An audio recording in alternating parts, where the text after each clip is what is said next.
Salam, selamat jumpa kembali saudara-saudara bersama saya di dalam Saat Teduh pada hari ini, hari Kamis 29 Oktober 2020.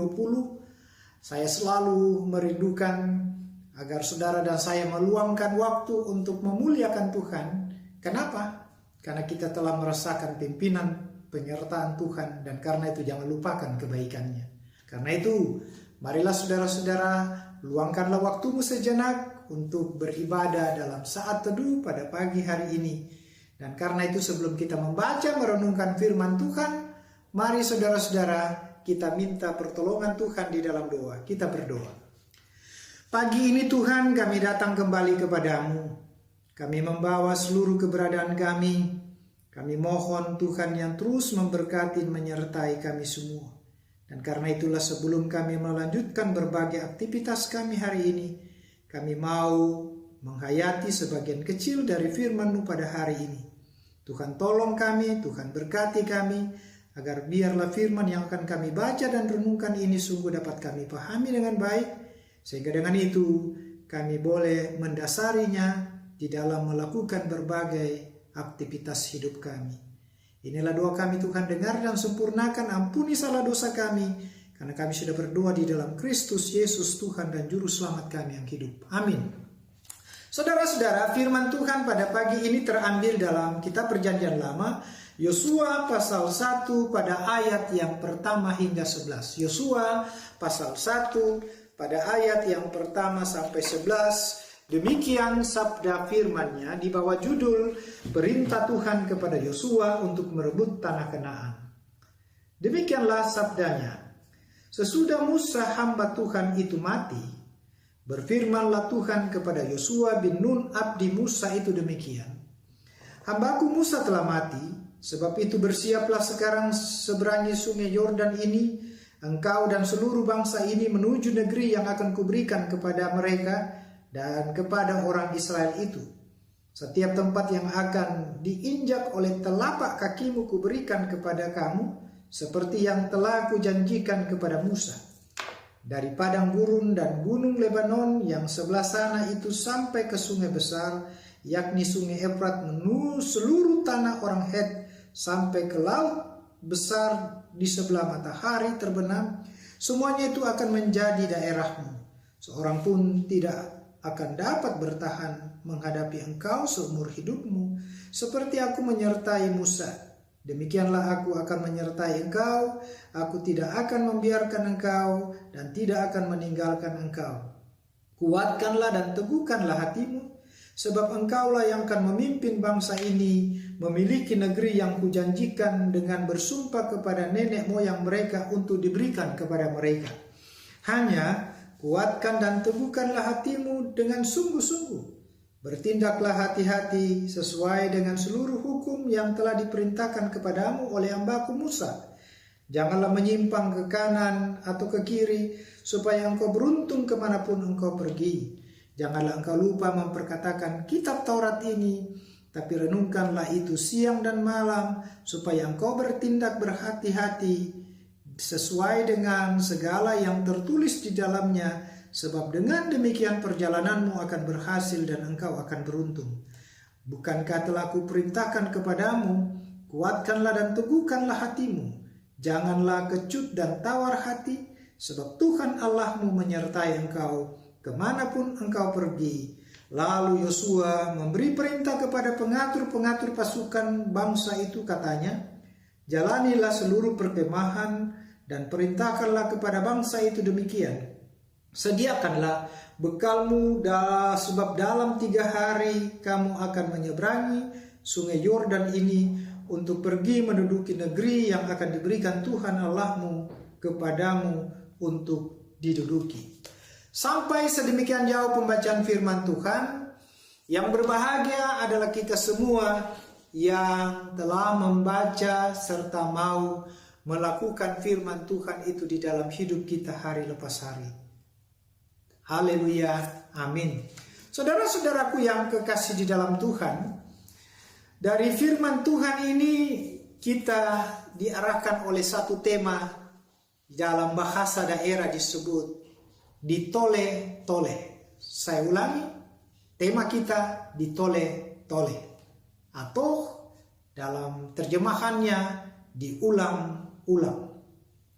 Ibu bapak saudara-saudaraku yang kekasih di dalam Tuhan, kita tahu saudara-saudara, ketika sesuatu itu diberikan kepada kita, katakanlah perintah atau sebuah suruhan kepada kita itu, dan itu disampaikan secara berulang-ulang atau ditole-tole, maka pasti kita tahu bahwa itu adalah memberikan sebuah kesan, memberikan sebuah arti, bahwa hal yang diulang-ulang itu adalah sesuatu yang memang perlu dipahami dengan baik dan dianggap itu sebagai sesuatu yang menentukan seluruh apa yang kita harapkan ke depan. Karena itu, ketika sesuatu itu diulang-ulang, dikatakan, ya itu pasti sangat penting dan tentu diharapkan setiap orang menghayati dengan sungguh-sungguh. Nah, dalam kitab Yosua ini, kita melihat bagaimana sebuah, katakanlah, pergantian kepemimpinan dari Musa kepada Yosua yang dilakukan oleh Tuhan Allah setelah Musa itu meninggal. Apa yang dilakukan oleh Tuhan kepada umat ini adalah Tuhan mau memperkenalkan kepada umat itu bahwa yang akan menjalankan tugas pelayanan dan juga menuntun umat ini memasuki tanah Kanaan itu ke depan adalah Yosua.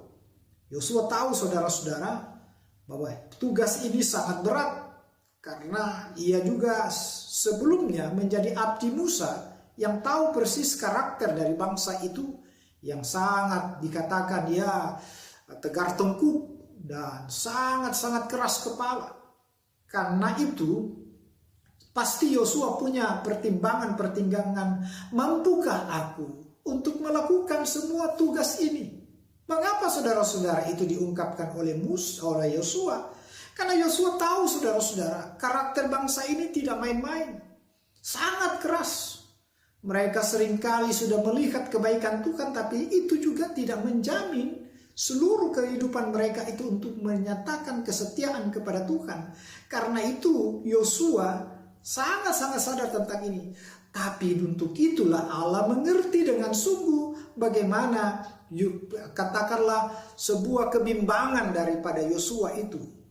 Hanya saja Tuhan mengingatkan kepada Yosua bahwa ketika ia menunjuk Yosua untuk menggantikan Musa, itu tanda bahwa juga Tuhan tidak akan pernah membiarkan Yosua itu berjalan sendiri. Janji penyertaan yang telah dinyatakannya kepada Musa itu juga akan diberikan kepada Yosua. Karena itu saudara-saudara, Tuhan hanya meminta kepada Yosua dalam satu hal, kuatkan dan teguhkan hatimu. Hal ini diulang-ulang saudara-saudara. Kalau saudara baca ayat 6, ayat 7 dan 9, ungkapan itu dikatakan diulang-ulang, kuatkan dan teguhkanlah hatimu. Kenapa? Karena modal yang dimaksudkan oleh Allah untuk bisa keluar dari setiap permasalahan itu adalah keyakinan kita tentang kapasitas kita di dalam seluruh keberadaan kita ketika kita mengangkat tugas dan pelayanan yang dipercayakan Tuhan kepada kita.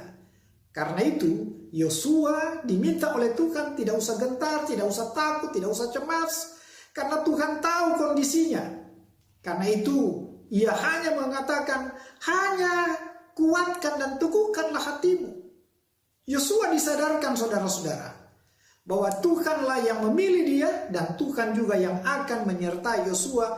Hanya saja Yosua harus sadar bahwa menjadi seorang yang akan diberkati oleh Tuhan itu, maka ia harus terlebih dahulu menjadi sosok yang diteladani oleh bangsa itu.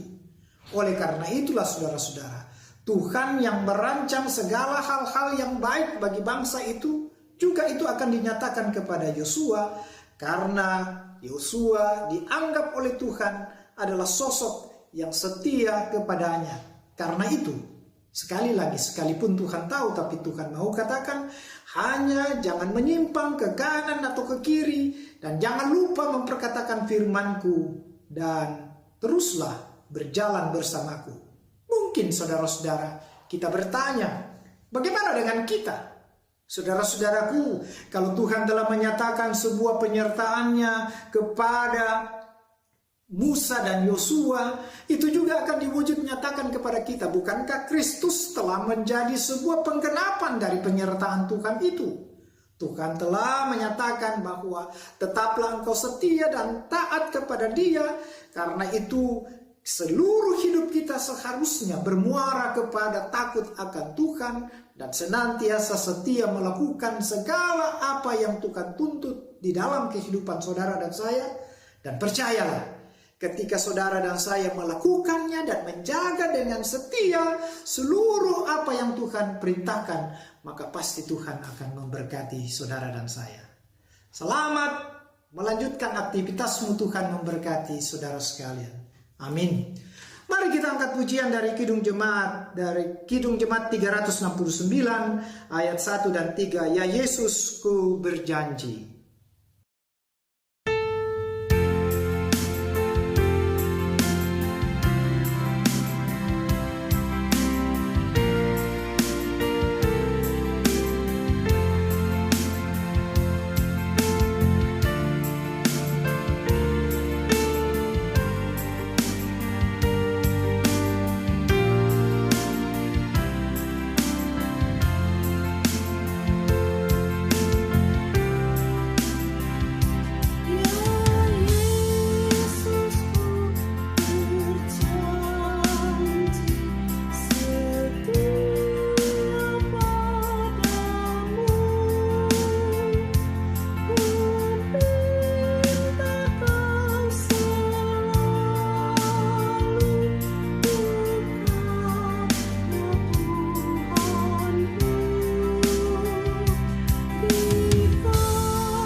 Mari kita bersatu di dalam doa syafaat, kita berdoa.